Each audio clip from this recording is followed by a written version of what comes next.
Merci beaucoup d'être là à cette conférence dans laquelle je vais parler un petit peu de jeu, de bénéfices du jeu dans l'apprentissage et vous donner les différentes étapes que j'ai identifiées pour créer des jeux. Déjà, Ludo a montré une belle vidéo pour Blues pour l'hôpital, mais donc un rappel est toujours bon. Donc, voilà, je vous rappelle que la conférence est un soutien au collectif Blues pour l'hôpital. Donc, n'hésitez pas si vous n'avez pas déjà fait ou si vous l'avez déjà fait, allez sur don.good.org ou sur le site bluespourl'hôpital.com. Voilà. On vous remercie beaucoup. Donc moi, je m'appelle, pour ceux qui ne me connaissent pas, Grégory Alexandre. Moi, j'ai un cœur de métier qui est autour de l'accompagnement à l'agilité. Je fais aussi beaucoup de facilitation, donc de design et d'animation d'ateliers ou de processus de réflexion collective. Et j'ai une autre petite patte qui est celle de concevoir des jeux pédagogiques. Donc j'ai créé un jeu qui s'appelle Deadline avec mon compère Romain Couturier. On a aussi créé un jeu qui s'appelle Olu, qui n'est pas sorti. Ça sera aussi intéressant.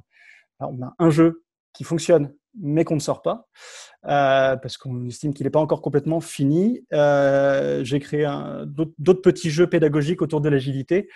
Et là, je vais justement, au cours de cette conférence, illustrer certains propos avec un jeu qu'on est en train de concevoir avec Olivier Lequeux, que vous venez de voir, et Sylvie Rabi, que vous avez peut-être qui était en parallèle d'Olivier. Donc, si c'est en fonction de où vous étiez à ce moment-là, vous avez vu l'un ou l'autre des personnes qui travaillent sur le jeu, sur un jeu avec moi autour de la systémique. Et donc, je vais illustrer un petit peu ce qu'on verra ensemble avec ce jeu-là. Donc moi, je suis un goudien. Je suis à la maison.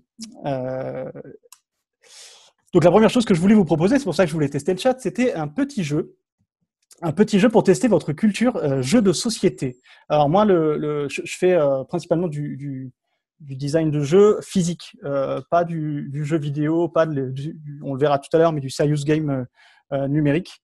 Je suis plutôt sur le jeu physique. Donc pour ça que je fais un petit quiz jeu de société. Donc, je vais faire un peu comme question pour un champion, c'est-à-dire que je vais vous donner un énoncé et dans le chat, je vais vous inviter à donner la réponse. Et là, ça va être assez sympa, c'est qu'il va falloir que je remonte le fil en fonction du nombre de réponses qu'il va y avoir. Et donc, est-ce que vous êtes prêts dans le chat? Ok. Alors, ça commence. Ma première version voit le jour grâce à Elizabeth Maggie en 1904 sous le nom de The Landlord's Game, avec pour but de montrer la nature antisociale du monopole sur le sol. Bravo Thibaut. C'est bel et bien le Monopoly. En 2014, j'ai été commercialisé dans plus de 80 pays, édité dans 43 langues. Je suis un jeu de société édité par Hasbro. Mes pions à l'origine sont de simples pions de bois de couleur bleu, jaune, rouge, vert et ont été remplacés le 6 février 1935 dans la version anglophone du jeu, j'accélère, par des objets en miniature, des à-coups, chapeaux de forme, bottes, automobiles, navires de guerre, terriers écossais et après 1937, une brouette, évidemment, indispensable. Je symbolise les aspects apparents et spectaculaires du capitalisme. Je suis le Monopoly. Quelle efficacité. Ensuite, attention, j'espère que je ne montre pas le truc si je fais ça. Toujours se méfier. Attention, je trouve mon origine dans le jeu français L'Attaque en 1909. On a aussi trouvé des liens de parenté avec le jeu de E.I. Horsman en 1890, Basse Linda. Et on dit que des officiers... Très bien, bravo. Alors, Chapuis, nom, prénom, mais Thibaut est encore là. Bataille navale, exactement. On dit que des officiers russes y auraient joué antérieurement à la Première Guerre. Christine, d'accord. Bravo, Christine. Ma première version commerciale du jeu fut publiée en 1931 par Starex Novelty Co. sous le nom de Salvo. Ce jeu est devenu populaire lors de son apparition en 1943 dans les publications américaines de divertissement de la Milton Bradley Company, qu'il exploita sous la forme papier jusqu'en 1967 où elle sortit un jeu de plateau. Je suis un jeu à 2 joueurs et composé de grilles numérotées de 1 à 10, de A et J. Chaque joueur dispose d'une grille pour positionner troupes et d'une grille pour garder en mémoire ses attaques. Une phrase d'une de mes publicités des années 80 est devenue culte. Cette phrase étant « Il a coulé mon porte-avions ». Je suis le toucher-coulé, la bataille navale. Hop, on le voit, hein, pour ceux qui ne connaissent pas, je suppose qu'ils ne sont pas nombreux, la bataille navale. Attention. Bonjour Clément. Attention, je suis un jeu de société créé en 2008 par Jean-Louis Roubira et illustré par Marie Cardois, édité chez Libellude. Je suis un jeu multi-récompensé avec... Ah, bravo Florian, Dixit. Je suis un jeu multi-récompensé avec un As d'or du Festival de Cannes en 2009, un Spiel de Jarre en 2010 et même un Chamboule-tout d'argent en 2009 au Festival d'Ussel. Je participe à l'essor du troisième âge d'or du jeu de société aux côtés de Double et de Seven Wonders. Je suis composé de 84 cartes illustrées sans texte, toutes strictement différentes et toutes très oniriques. À chaque tour de jeu, un joueur annonce un mot qui correspond à l'une de ces cartes et les autres joueurs doivent trouver une carte qui s'inspire de ce mot. Les cartes sont cachées et les joueurs doivent retrouver la carte originelle Dixit. Voilà la tête du jeu.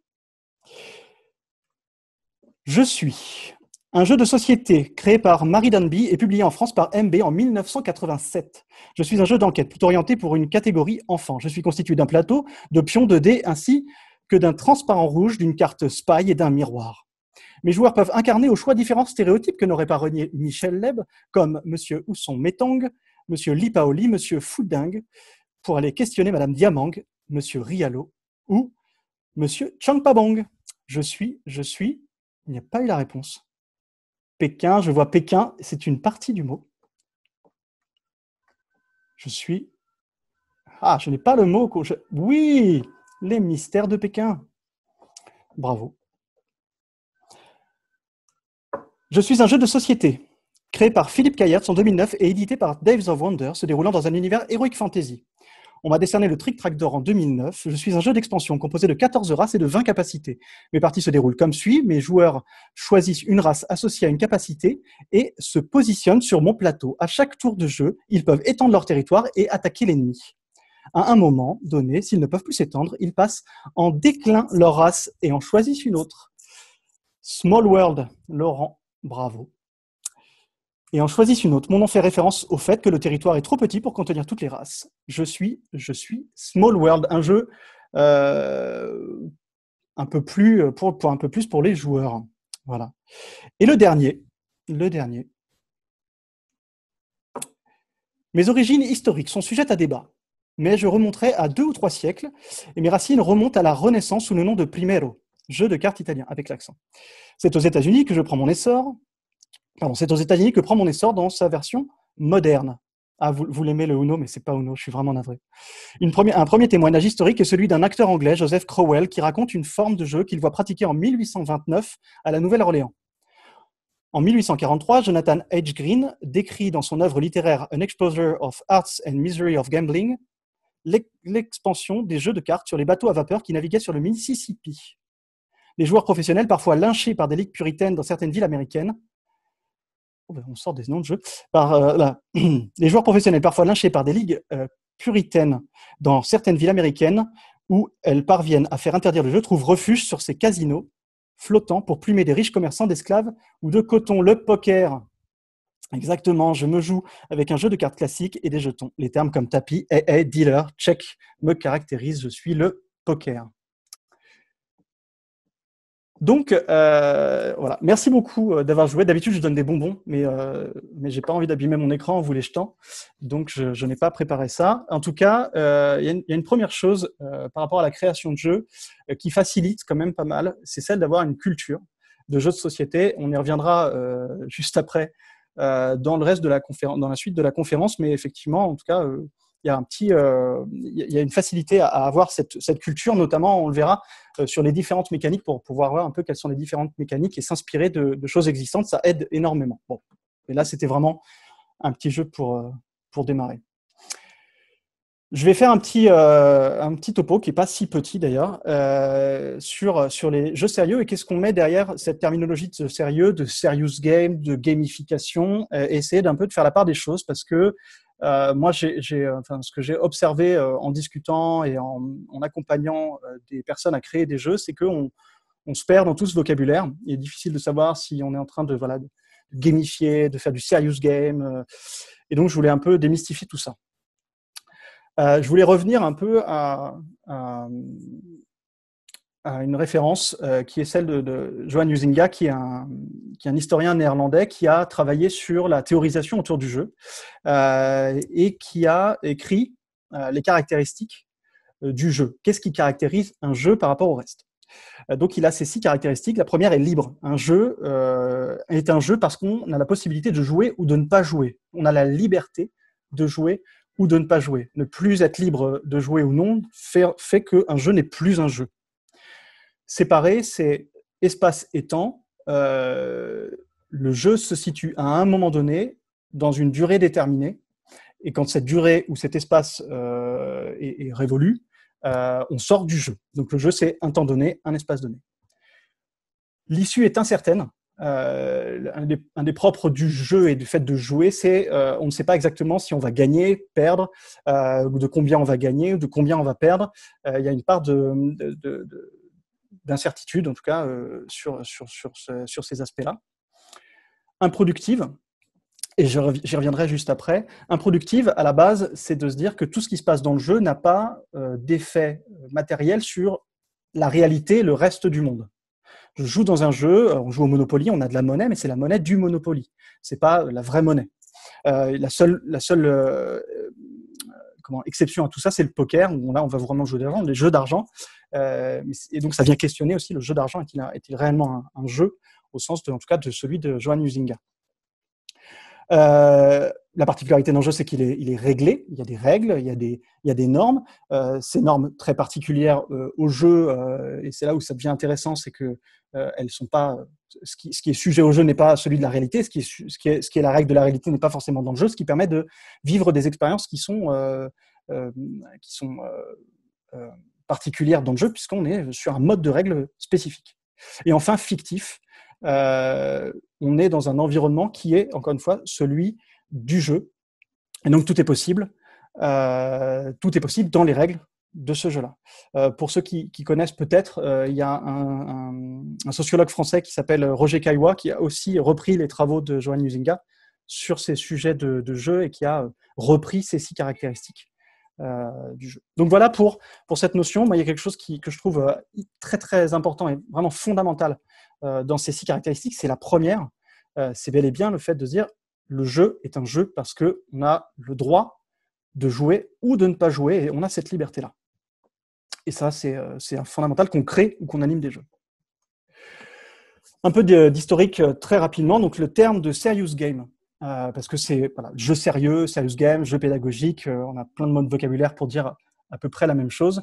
Mais en tout cas, le terme de serious game, c'est celui qu'on rencontre le plus souvent. Il a été créé en 1970, donc c'est pas, même si ces dernières années, on en a beaucoup entendu parler, en tout cas, c'est un terme qu'on a vraiment vu se démocratiser. Il existe depuis très longtemps, et à la base, c'était un support pour diffuser des messages, qui soient éducatifs, politiques ou marketing. C'était vraiment un support à type d'information, publicitaire, peu importe.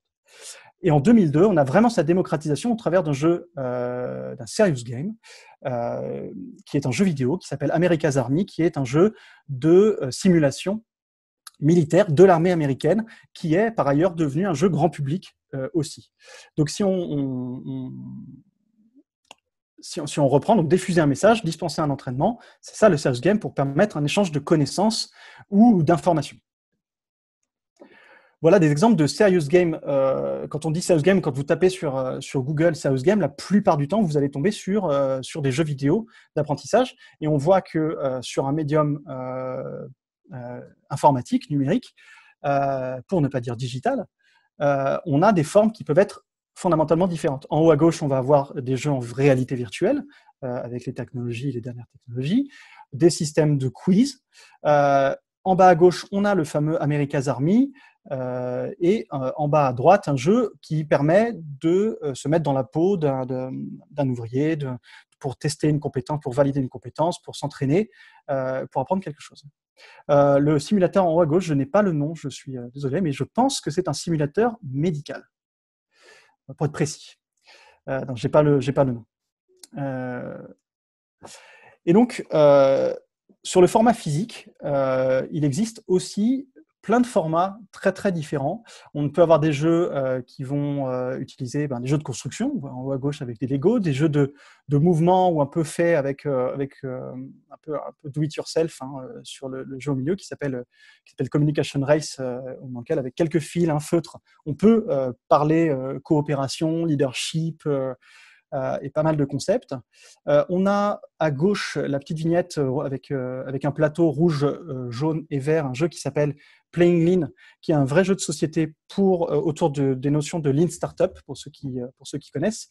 Donc, c'est un jeu de simulation dans lequel on a une petite entreprise et notre objectif, en utilisant des techniques de Lean Startup, est de réussir à se mettre en croissance.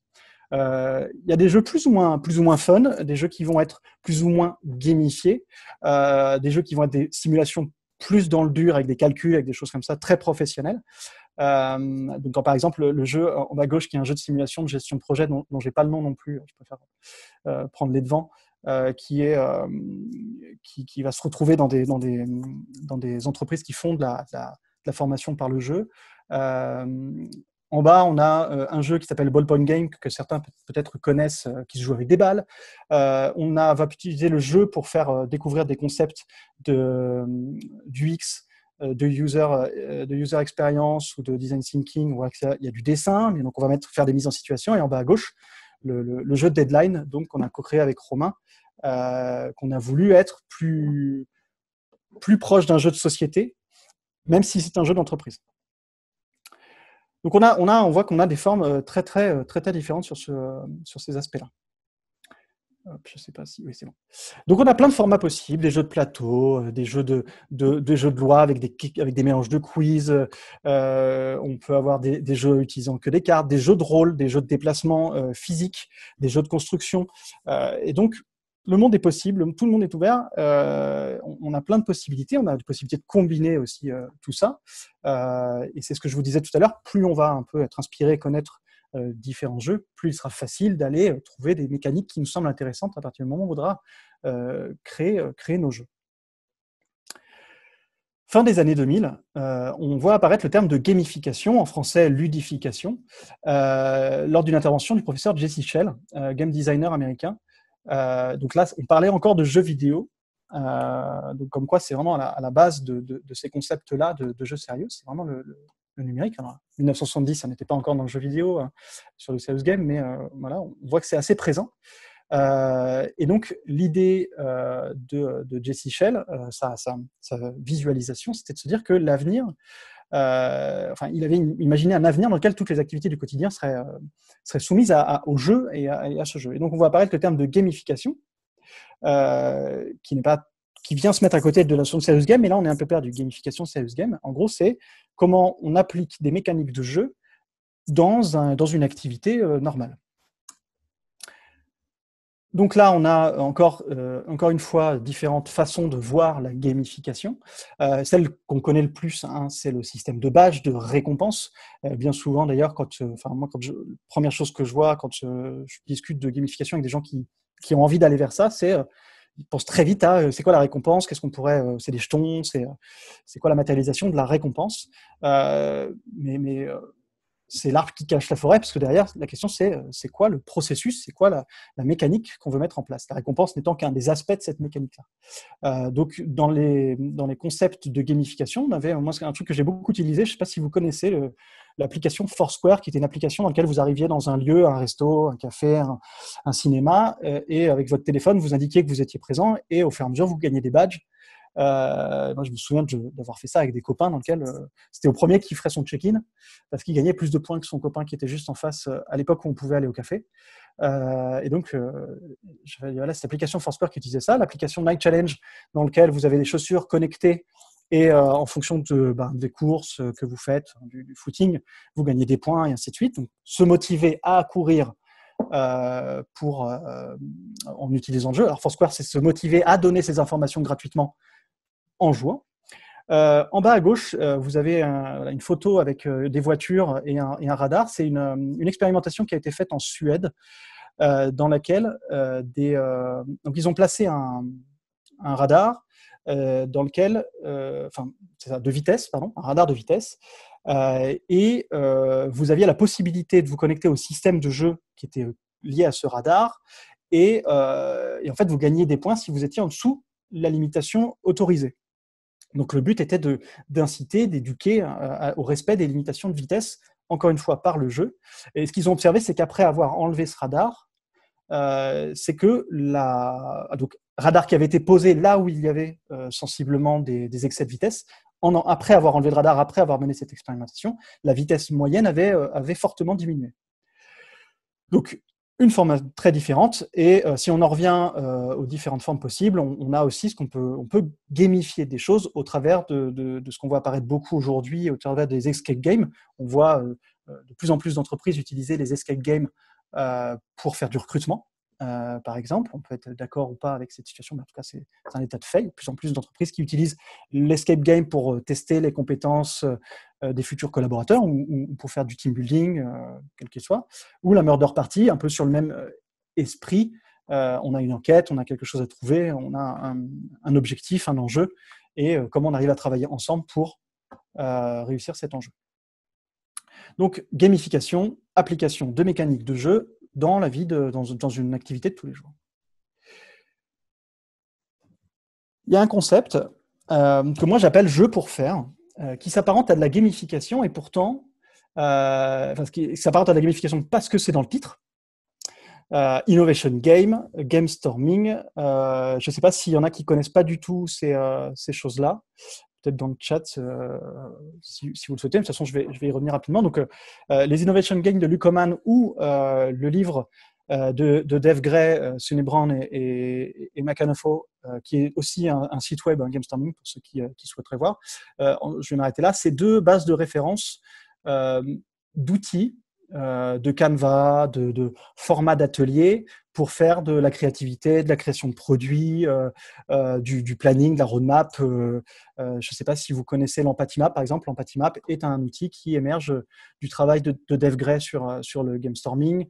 Le Remember the Future, on a pas mal d'ateliers qui sont issus de ces ouvrages-là. C'est même l'Innovation Game. Pour l'Innovation Game, c'est même des formations certifiantes à l'usage des Innovation Games. Donc, on a un ensemble d'outils et techniques, et on a tout le travail de Tyagi autour des jeux cadres, qui sont, là encore, des processus d'ateliers dans lesquels on va faire pratiquer des choses aux participants pour faire émerger quelque chose qu'on n'aurait pas pu faire émerger si on n'avait pas mis en place ce processus. Donc moi, je les appelle jeux pour faire parce que ça vient un peu casser ce que disait Huizinga tout à l'heure, c'est-à-dire qu'on n'est pas dans quelque chose d'improductif. Ce qui se passe à cet instant T, en utilisant les outils de Game Storming, d'Innovation Game ou les travaux de Tyagi, ont vocation à créer quelque chose dans la réalité autre qu'un apprentissage. On est vraiment en train d'utiliser, typiquement, quand vous faites un travail sur la vision de l'entreprise en utilisant les travaux de Gray ou de Homan, vous êtes en train de construire la vision produit ou la vision d'entreprise.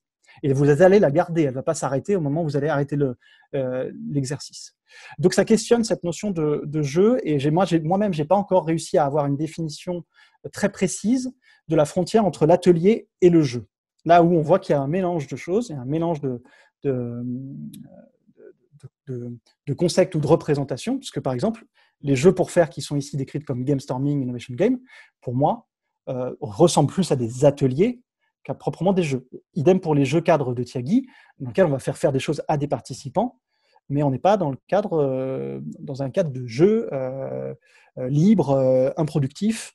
Voilà. Donc, c'est assez flou. Et malheureusement, c'est la limite de cette conférence. Je n'aurai pas de réponse très précise là-dessus. Ça restera flou. Rapidement, donc cette notion de gamification, donc on parlait de mécanique, qu'on va retrouver un petit peu partout. Le but est d'augmenter l'acceptabilité et l'usage des applications en s'appuyant sur les prédispositions humaines au jeu. L'être humain est un individu joueur. Enfin, ça fait partie de notre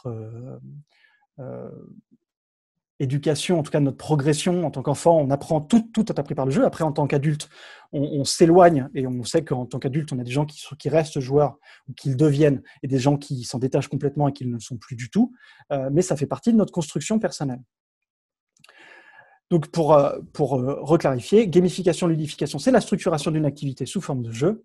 Et finalement, le jeu pédagogique, c'est la ludification d'un apprentissage. La gamification d'un apprentissage. Donc, les deux se répondent.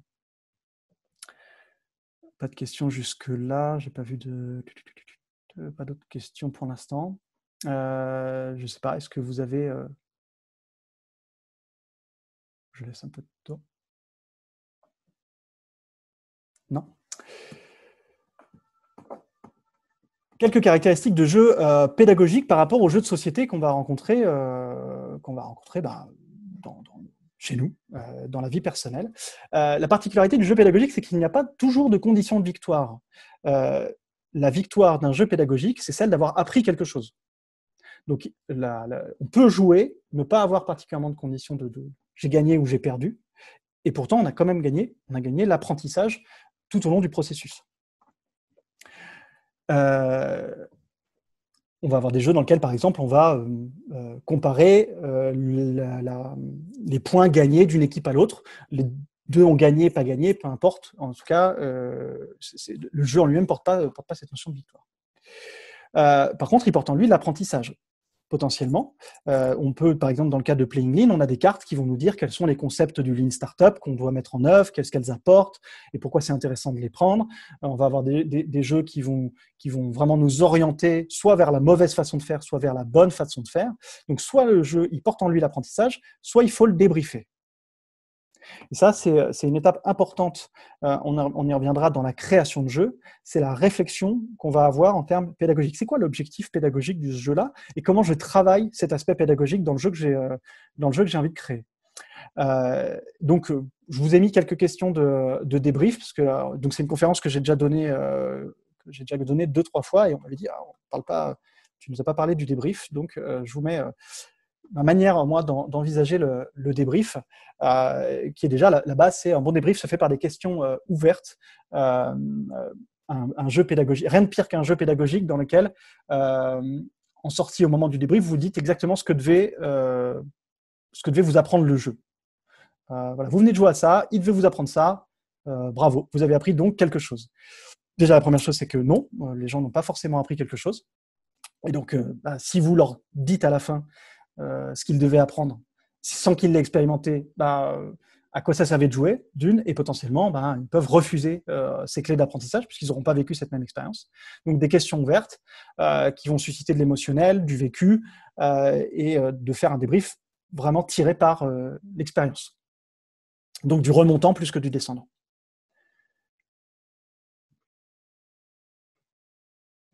Et donc, c'est ce que je disais tout à l'heure, au final, le jeu pédagogique, tout le monde y gagne parce qu'on a appris quelque chose.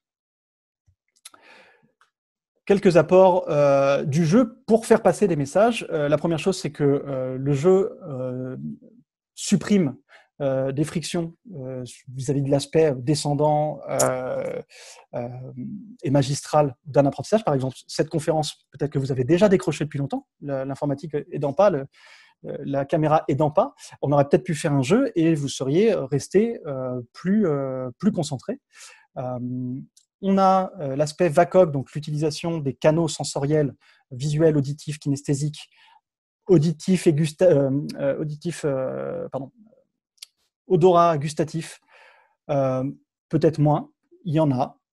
J'ai jamais conçu un jeu, en tout cas, qui utilisait le goût comme outil d'apprentissage.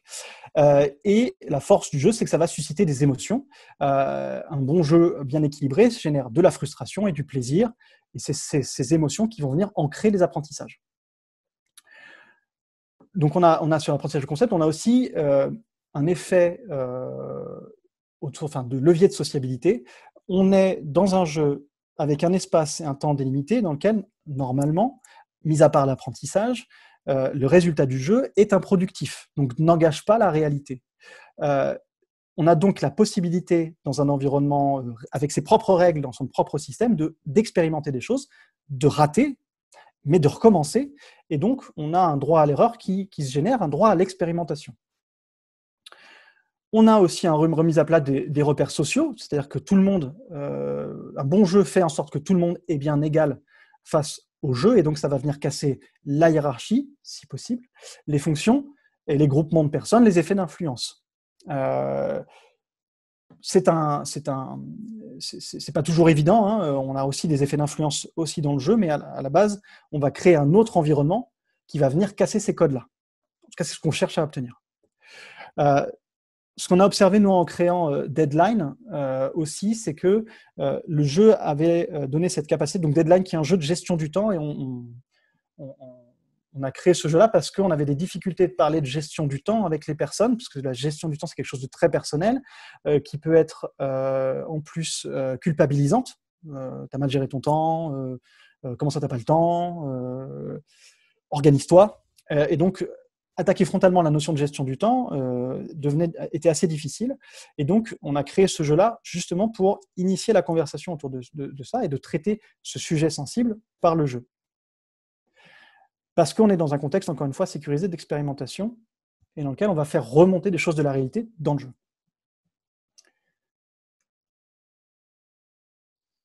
Ah oui, c'est un slide qui aurait dû disparaître. Ça va être difficile. J'aurais pu le faire dans Zoom, mais on va perdre un peu de temps.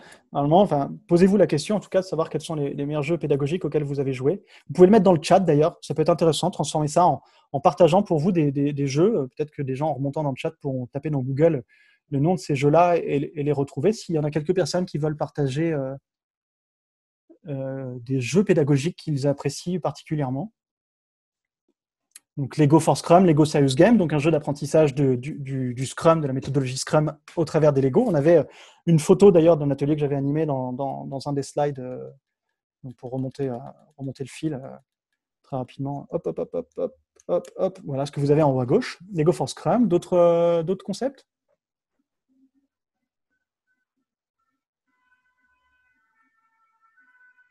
Et donc nous en resterons sur Lego for Scrum.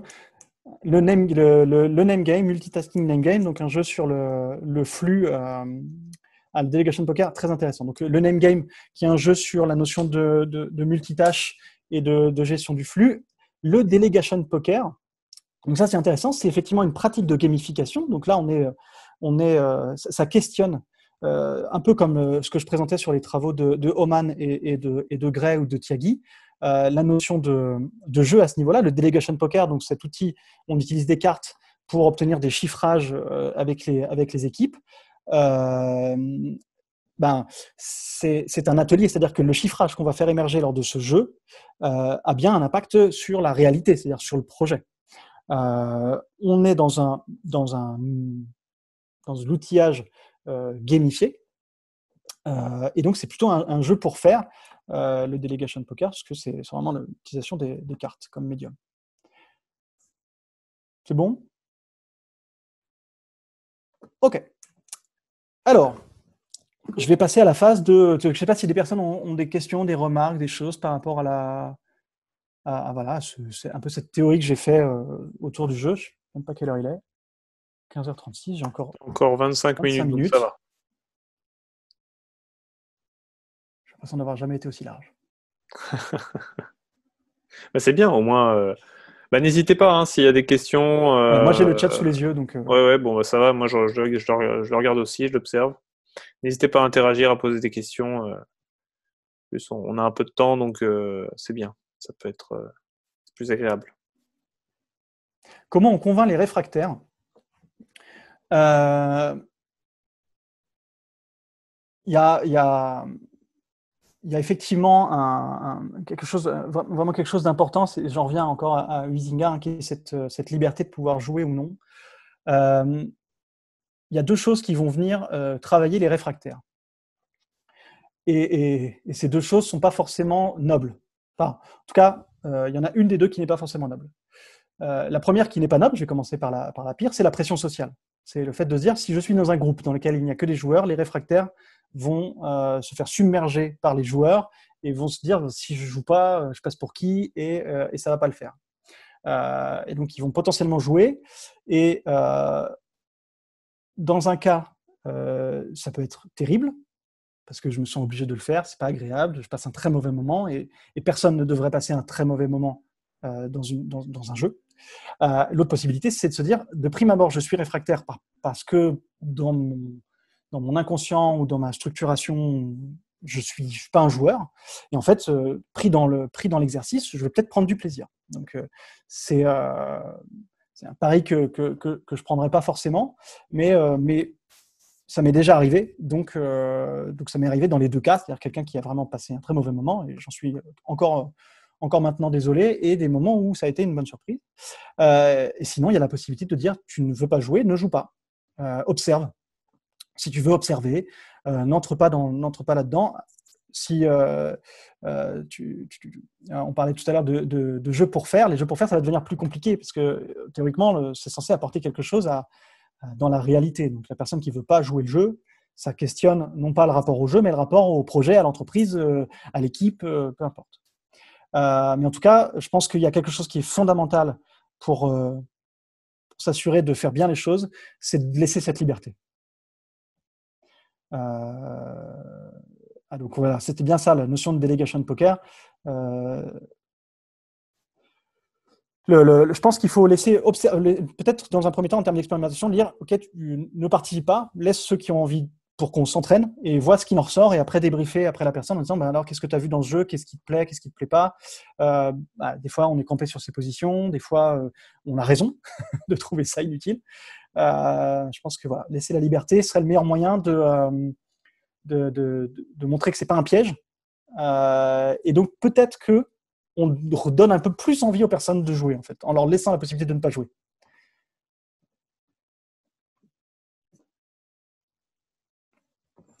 Donc on va passer sur la partie game design, et là je vais justement, donc je vous disais, illustrer avec un jeu en cours de création.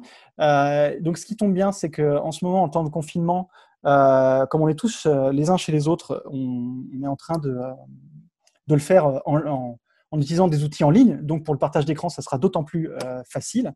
Et donc pour vous illustrer ça, donc c'est un jeu qu'on est en train de créer qui n'a pas encore tout à fait de nom. On est en train d'essayer de le trouver. Donc il y a un jeu dont notre objectif est de parler de systémique auprès de gens qui sont des décideurs de l'agilité, des agents du changement, des personnes qui peuvent être intéressées par des concepts de l'agilité ou de la transformation de l'entreprise. Et notre objectif, c'est justement de se dire que toute transformation doit se faire avec une vue systémique. Donc c'est un jeu de sensibilisation à la systémie, c'est aussi un jeu de questionnement de la prise de décision et de l'impact des prises de décision. Et donc, je vais basculer du slide et sur le slide et sur un outil. On a fait le gros sur Miro, le gros de la conceptualisation sur Miro. Donc, je partagerai aussi l'écran Miro et le travail qu'on est en train de faire actuellement, puisque nous n'avons pas peur de l'espionnage industriel. Première chose, qui est le point d'équilibre de tout jeu pédagogique, c'est la recherche de ces trois axes, voire d'un quatrième dont je vais parler juste après. Donc la première chose qu'on va rechercher, c'est l'impact.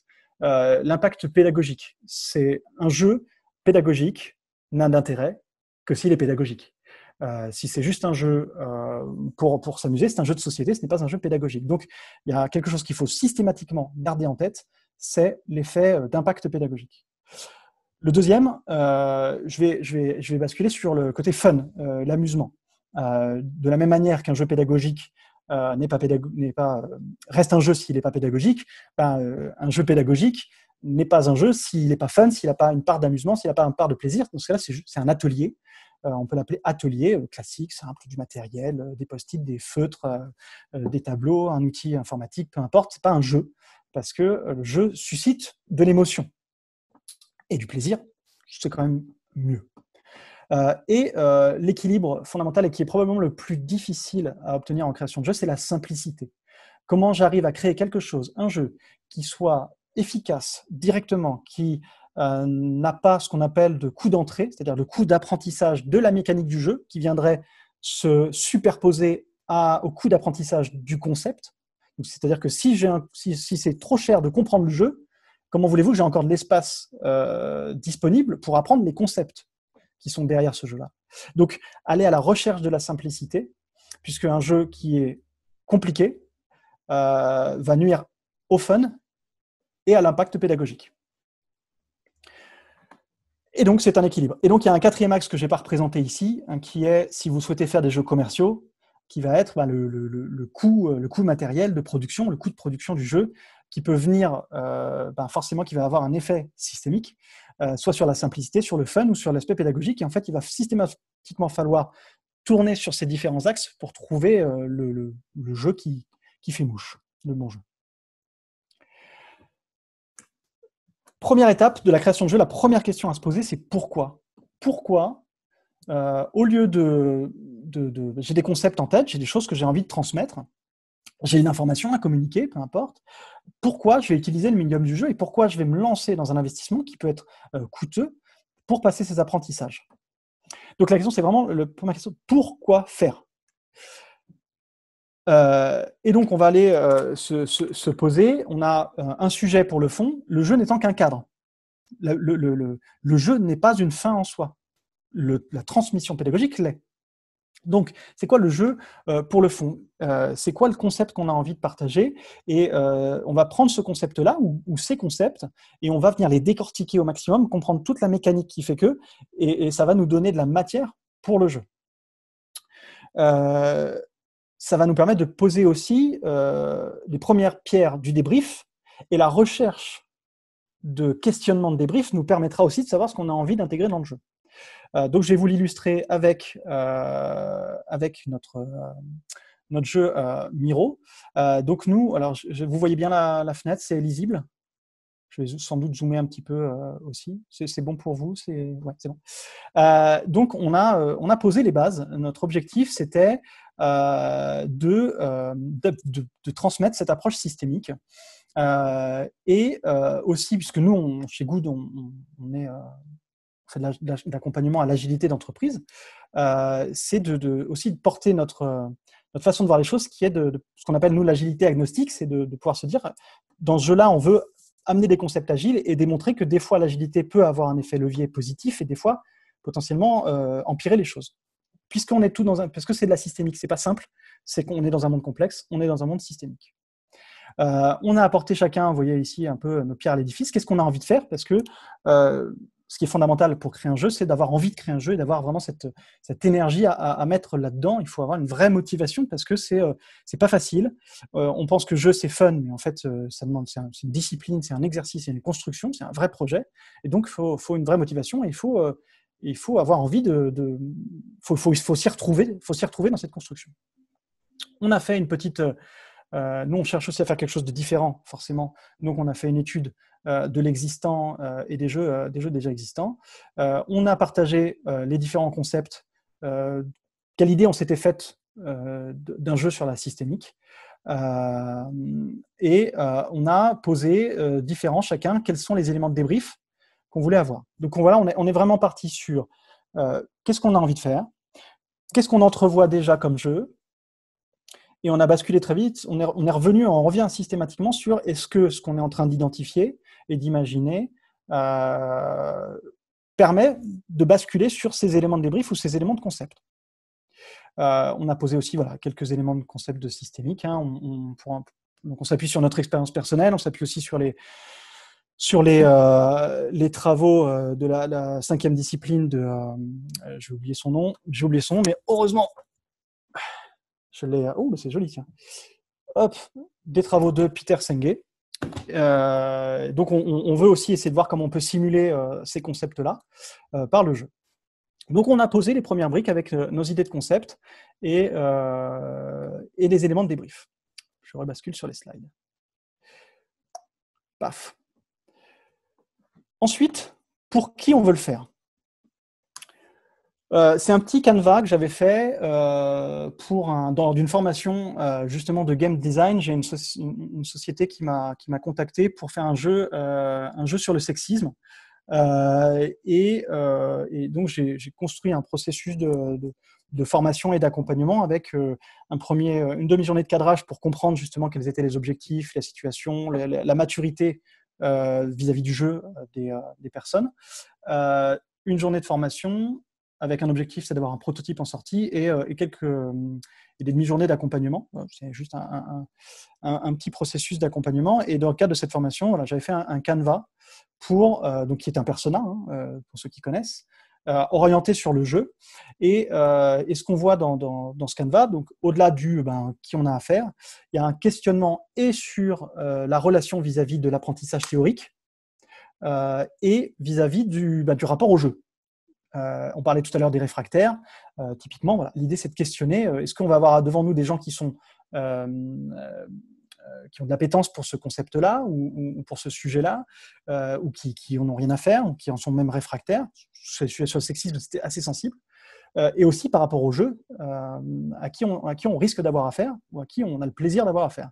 Et on a, par exemple, écarté directement les réfractaires. Ça ne sert à rien de créer un jeu pour des réfractaires. C'est d'ajouter de la complexité à la complexité. Donc posez-vous la question, les personnes pour qui j'ai envie de créer ce jeu, est-ce que le concept peut les intéresser et est-ce que le jeu peut les intéresser? Nous, on était partis donc sur ce que je disais, les agents du changement, potentiellement des décideurs, des gens qui vont être acteurs dans la conception de la transformation pour amener ces concepts de systémique. Et après, il faut se lancer.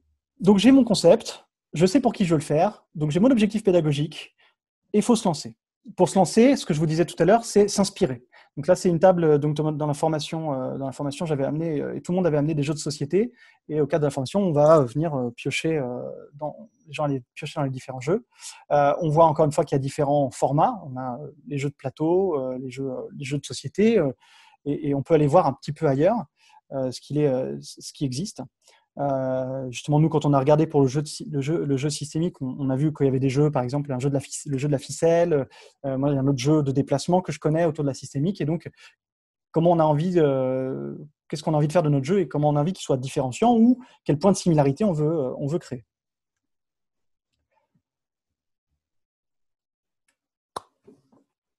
Moi, quelque chose qui est important pour moi et qui me semble faire la différence dans la création, la réelle création d'un jeu, c'est la création d'un univers et d'une expérience complète.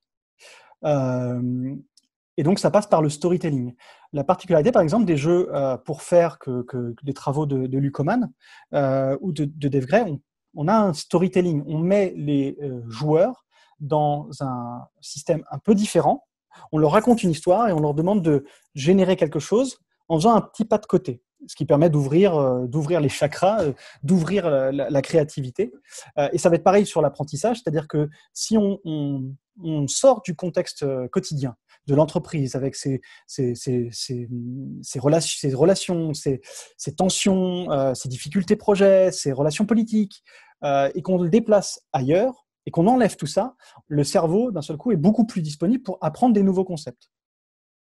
Donc, à mon sens, le storytelling a vraiment une part importante. Et en plus, ça rajoute un côté jeu à l'expérience. Nous, par exemple, donc pour le jeu de systémique, on a décidé de le faire se dérouler chez les Indiens. On s'est posé la question quel système on a envie de créer, qui soit, et donc ça aussi, sa part importante, c'est qu'il soit sur lequel les gens peuvent aller se transposer, qui leur permettent de voyager, qui soit pas trop complexe ou trop inconnu. C'est-à-dire qu'on avait commencé à se dire une planète avec des extraterrestres. Et en fait, ça aurait nuit à l'apprentissage parce qu'il aurait fallu comprendre les codes d'un milieu qu'on ne connaît vraiment pas du tout, qui n'a absolument rien de réel. Et donc, on s'est raccroché à une part de réalité. Le jeu sur le sexisme, on avait questionné les pirates, la préhistoire. Et en fait, la décision a été prise de partir sur un restaurant parce que les restaurants, on a la plupart des codes. Et donc, on peut prendre des décisions parce qu'elles ne sont pas polluées par, je ne sais pas comment ça fonctionne un restaurant. Alors, un restaurant, on voit à peu près, on prépare des plats, on cuisine, on prend l'addition, ainsi de suite. Donc, on a plus de disponibilité pour l'apprentissage. Donc, pour moi, le storytelling est vraiment très important pour ça. Ça, c'est des photos d'une formation à la gamification, pour le coup, pas à la création de jeux pédagogiques, mais à la gamification que j'avais donnée. Et la demande, c'était un jeu dans l'univers de Batman. Et dans la demi-journée de cadrage, je leur ai dit, c'est quoi votre connaissance de l'univers de Batman? Et en fait, je me suis rendu compte qu'il y avait des grandes lacunes dans l'univers, ce qu'on appelle en anglais le lore, donc vraiment toute la mythologie autour d'un univers. Et en fait, ce qui se passe, c'est que si vous partez d'un d'un univers, d'une mythologie que vous ne connaissez pas, et donc vous faites des erreurs à l'intérieur, vous cassez l'expérience. Vous faites sortir les joueurs du jeu, notamment ceux qui connaissent cette mythologie. Et donc, c'est important de se dire, tout ce que je prends, moi, j'ai une maîtrise, je connais, je sais ce que je fais, je me renseigne et je ne veux pas faire d'erreur. Et l'erreur sur le storytelling est une erreur qui peut vraiment coûter cher. Et finalement, cette formation, qui devait être une formation technique de gamification, a énormément porté sur comment mieux maîtriser la mythologie et comment me servir de cette mythologie pour faire passer des mécaniques de jeu. Comment, par exemple, dans l'univers de Batman, aller comprendre certaines psychologies et caractères de certains personnages de Batman, et de dire, tiens, ce truc-là peut nous servir dans le jeu. Marie-André, question pour l'expression, est-ce que tu arrives, à force de jouer, d'identifier les mécaniques cognitives adaptées?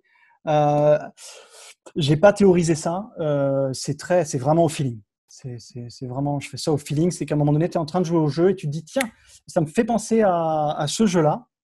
Et ce jeu-là, voilà ce qui se passe dans cette mécanique-là et ce qu'on fait. C'est plus dans la mécanique que dans l'impact cognitif, j'aurais tendance à dire. C'est juste de dire, tiens, ça marche bien, ça. Si ça marche bien, c'est l'efficacité, c'est la simplicité. Et on va plutôt aller tirer ça. Il me reste 5 minutes. J'arrive toujours à perdre du temps, moi. Donc, du matériel physique. Tu as le temps, Grégory, t'inquiète pas. Oui, t'inquiète.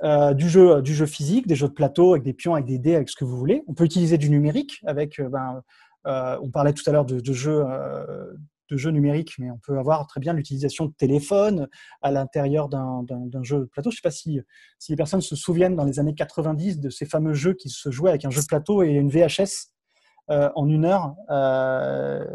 Et j'ai oublié le nom de ce jeu. Il y en avait plusieurs, mais vraiment il y avait plusieurs médias et humains, donc le jeu de rôle, incarnation, ce qu'on va vraiment retrouver dans ce qu'on appelle vraiment les jeux de rôle. Et on peut combiner tout ça. Ce que fait par exemple l'escape game, c'est un mélange de plein de composantes de ce type. Atmosphère, merci beaucoup. Exactement, Atmosphère. Il y a des gens qui connaissent. Construire le système de jeu. Alors là, je suis un peu verbeux comme slide, mais j'avais du mal à ne pas vraiment passer chacun des points. C'est donc un peu la checklist pour construire pour la construction du jeu. Donc, première question, c'est combien de joueurs? Est-ce que je veux que ce soit un jeu qui se joue tout seul, avec peu de joueurs, qui peut se jouer à beaucoup de monde? Compétition, donc où les jeux jouent les uns contre les autres, coopération où les joueurs jouent ensemble, ou ce qu'on appelle, ce que moi j'ai découvert au travers d'un jeu qui s'appelle Galerapagos, la coopétition. La coopétition étant, on est tous ensemble et on coopère tous jusqu'à ce que, en fait, on va peut-être pas tous s'en sortir et donc c'est moi qui vais m'en sortir et pas toi. C'est un concept qui m'a beaucoup amusé. Quelque chose qui est très très important, quelles sont les conditions de victoire et potentiellement les conditions de défaite à poser. À un moment donné, on peut très bien poser ça au démarrage ou pas. Typiquement, dans le jeu qu'on est en train de créer, on n'a pas encore posé de conditions de victoire. On a posé des conditions de défaite, mais pas forcément de conditions de victoire. Dans Deadline, on n'a pas de condition on a une condition de victoire, pardon, qui est effectivement une condition de victoire qui est, on n'a pas de condition de défaite, mais on a une condition de victoire qui est arrivée au bout du jeu, mais on l'a pas conceptualisé tout de suite. Là, donc, le jeu qu'on est en train de créer sur la systémique, ça va être un jeu de prise de décision dans lequel vous avez une situation, vous avez 3 décisions possibles qui vont venir influer sur le système, des valeurs dans le système. Et donc, typiquement, village indien, condition de défaite, si vous n'avez plus d'Indiens, vous avez perdu. Condition de victoire, en fonction de ce que vous décidez au démarrage, si vous décidez d'avoir un village qui va vraiment croître énormément ou plutôt rester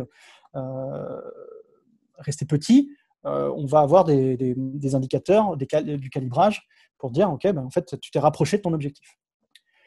Ensuite, poser la question de l'initialisation du jeu. C'est quoi? On commence avec quoi? J'arrive, j'installe le jeu. C'est quoi l'installation du jeu? Et c'est quoi la toute première étape pour lancer le jeu? Et ça, c'est fondamental parce que c'est ce qui va vous permettre de simuler les premières expériences de vos joueurs. Le contexte d'animation, est-ce que c'est un jeu qui se joue tout seul ou est-ce qu'il a besoin d'un animateur ou d'une animatrice pour l'accompagner? Construction du débrief, est-ce que finalement il y a des stratégies pour gagner mieux?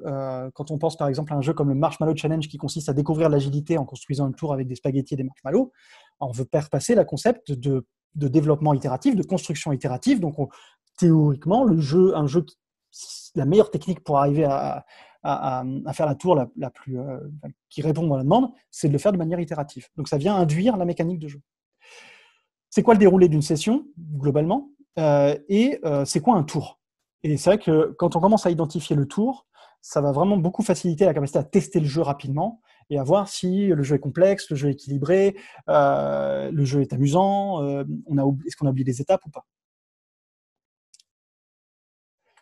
Je vous mets quelques exemples de mécaniques. Je ne vais pas les détailler par rapport au temps qui nous reste. Il y a un site, donc si vous tapez mécanique de jeu, de toute manière, vous en trouverez. Il y en a des tonnes et des tonnes. Nous, on a pour le jeu sur les Indiens, on s'est dit tiens, on va partir du Milborn, dans lequel il y a des cartes, des gens qui tirent des cartes et on a des avantages. Moi, je partais d'un jeu de rôle classique, des livres dont vous êtes le héros, dans lequel vous avez une situation, vous prenez une décision qui vous envoie à une autre page. Et donc, la construction du jeu qu'on est en train de faire se fait un peu sur ces deux aspects. Parce que le jeu dont il est c'est un jeu de décision et ça nous semblait être la base de ce jeu de systémique. Attention avec les mécaniques. Il y a l'un de vos meilleurs alliés et l'un des pires ennemis, c'est le et si les joueurs faisaient ça, et si on leur faisait faire ça. C'est votre meilleur allié parce que c'est ce qui vous permet de regarder les mécaniques de jeu possibles ou des choses que vous mettrez dans le jeu. Et ça devient votre pire ennemi quand ça devient quand vous commencez à ajouter du et si au et si au et si au et si au et si. Vous prenez plein de mécaniques, vous les mélangez, et là, votre simplicité de jeu, c'est fichu à tout jamais. Donc, attention à pas partir très très loin dans le jeu, parce qu'on a des fois très très envie d'en rajouter, à aller chercher des mécaniques qui nous semblent intéressantes, et à non pas les faire se remplacer, mais à les agglomérer, à faire en sorte qu'elles se rajoutent. Et là, vous avez tout perdu. Attention aussi à pas aller dire, et si dans cette situation particulière, alors que vous n'avez pas encore construit le jeu de base. Et processus itératif, rapide.